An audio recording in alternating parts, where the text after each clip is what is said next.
The Dodgers have made a shocking move that has serious implications. We get into what those implications are in this edition of Dodgers Digest. Hey, this is Mike Nelson. Make sure to subscribe to the channel. We have everyday Dodger content. You're not going to find it like this anywhere else, so make sure to hit that subscribe button. Of course, this morning we got some news before the Dodgers took on they haven't taken on the Royals yet. That game is going to be in a rain delay out in Kansas City.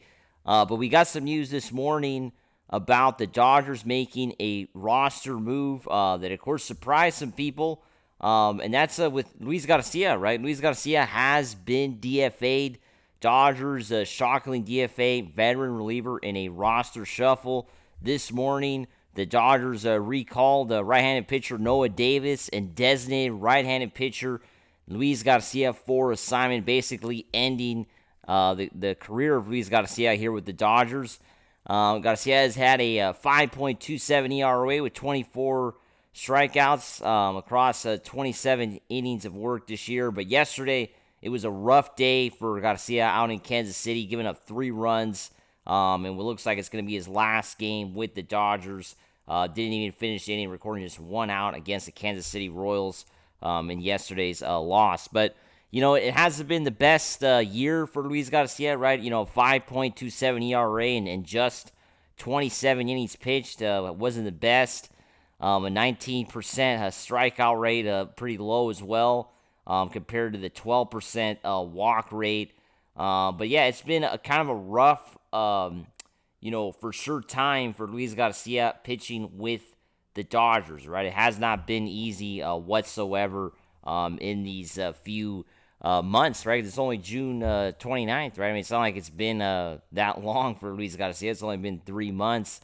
But that's going to be it. That was all she wrote, right? Basically, the Dodgers designated for assignment. What does everybody think? I remember when the Dodgers signed Luis Garcia as a free agent, right? This is his first year with the team. A lot of people were a bit hesitant.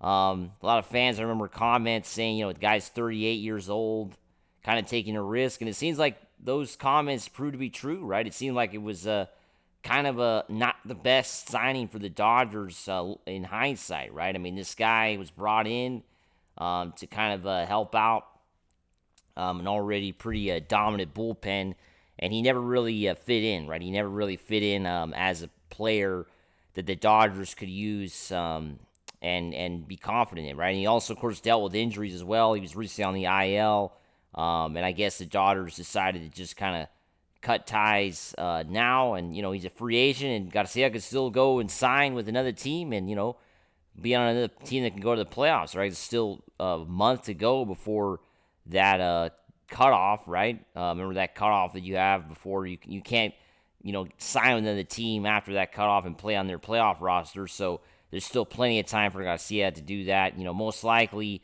he is going to, block any trade that the Dodgers try to make because he has enough service time to do that. And I'm sure instead he'll want to become a free agent and then, of course, go play with any team that he wants and wants him, right? So, we wish nothing but the best to Garcia. The Dodgers, of course, like I said, going to be bringing up Davis. And yeah, I mean, they're going to have to, I think they're trying to also create some room to make some moves, right? I mean, I think the trade deadline is still, some time away, but the Dodgers are already preparing for that time when they could potentially make a move for another reliever that's going to cost a bit more money.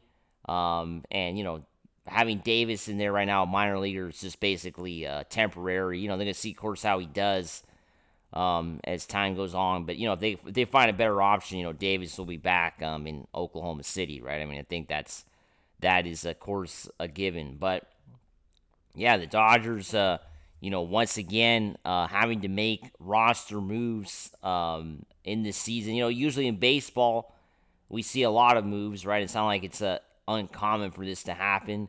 But the Dodgers have had so many, problems with their pitching. It's been pretty crazy, right? I mean, it seems like every week we're talking about somebody going on the IL or somebody now being designated for assignment, right? It seems like it has been a struggle for the Dodgers when it comes to their bullpen. I don't know what everybody thinks out there. What do you think about the Dodgers this year? Yesterday was a tough loss for the Dodgers out in the very hot Kansas City. Extremely hot. It was a very warm day. Game started at 3 p.m. local time. Jesus Christ, that is so hot in Kansas City. But yeah, 3 o'clock local time, that game was being played, so it was extremely hot. Shohei Ohtani got the start. He pitched a couple innings. First time we see him go 2 innings with the Dodgers, right, in his Dodger career, and it was fun to watch. I mean, he got into a bit of trouble in the first inning, right? He was able to pitch through that, look good, pitching through the jams. He's thinking about it. He hasn't pitched. He's only pitched 4 innings for the Dodgers, and a couple of those innings he's had to work through jams. So it has been some struggles for sure for Ohtani on the mound.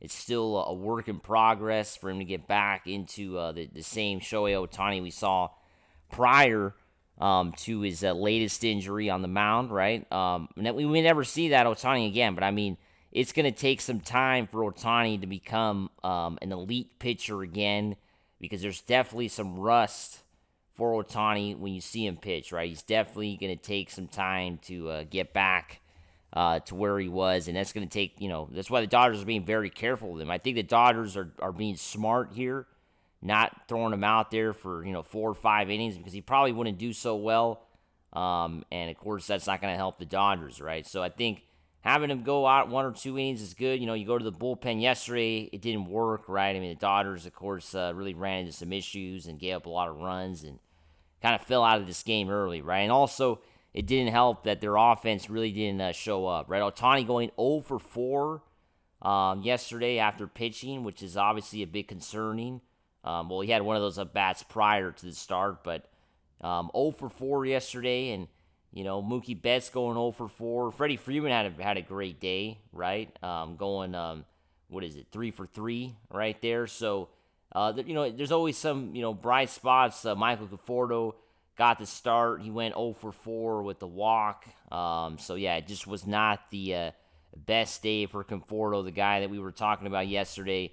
Potentially being a player the Dodgers are going to have to cut ties with soon, right? I mean, the trade deadline's coming up, and, we're going to be talking about all those rumors in the next few weeks, because I'm sure there's going to be a lot to talk about when it comes to the Dodgers making moves, right? Because I think the Dodgers are a team that is going to be, we'll see how aggressive they are, currently in first place, 6 games ahead.